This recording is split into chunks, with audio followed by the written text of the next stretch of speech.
面对河南出现的严重洪灾，解放军83集团官兵快速反应，拯救了大量人民群众。这支部队为在历史上曾与美军血战发生了哪些感人故事？我们有请曹卫东老师给大家解读一下。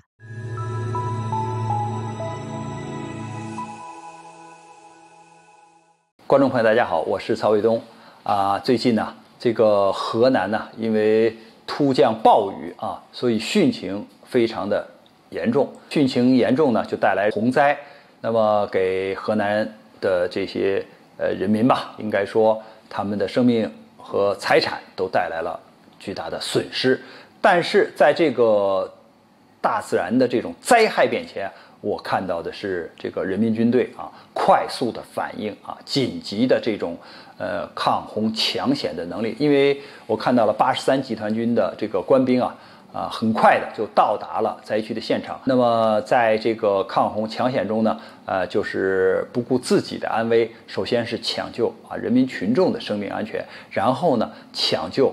国家和人民群众的这些财产。其实就是我想从就是83集团军这样一个部队，然后呢再从他们这个部队具体的杨根思连来讲到我们就是人民军队在河南的这次抗洪抢险中的这个发挥的作用。因为杨根思他是解放军的特级战斗英雄。因为在1950年10月就是这个抗美援朝战争中，当时呢杨根思是个连长，那他带着自己这个连队的所在连的一个排，在一个山头上阻击谁呢？阻击就是美军骑兵第一师溃逃下来的部队，还有南朝鲜的军队。当时的这个排由于在山头上是你要阻击大量的这个美军，还有就是这个装备非常现代化的这个敌人，所以上面有飞机轰炸，底下有坦克大炮的这个轰击，所以很快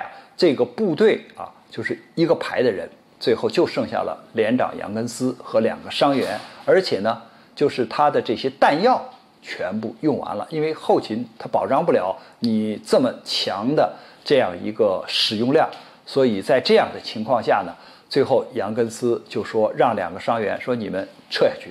最后把一个炸药包留到自己身边。当就是美军几十个人冲到这个阵地上来，他抱着炸药包和敌人同归于尽了。所以呢这个杨根思连呢他是根据杨根思这个烈士就是他牺牲以后然后把他的这个所在的连队授予了杨根思连这么一个光荣的称号。这个杨根思连呢是我们人民解放军以这个英雄的名称命名的第一支部队。但实际上这支部队呢，它是在红军时期就建立起来了，然后是3年的南方游击战，在抗日战争、解放战争都发挥了重要的作用。那么我们前面讲到了，它在抗美援朝战争中也发挥了重要的作用，后来在汶川地震中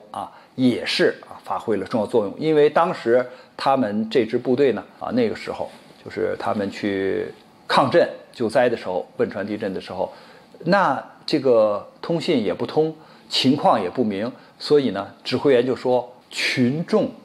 的呼救声就是我们的主攻方向，哪里有幸存的人员就是我们的救援的战场。所以他是用这种精神去这个帮助人民群众。这次在洪水的就抗击洪水的搏斗中，他们使用了什么呢？直升机直20，还使用了就是翼龙2H 这样的无人机。那一方面呢，说明我们解放军的是为了人民的群众，不顾自己的个人安危冲到了洪水的第一线。再有呢，就是在救灾的这个过程中比如说用直20这样的直升机呢，因为它是一种多用途的中型的直升机，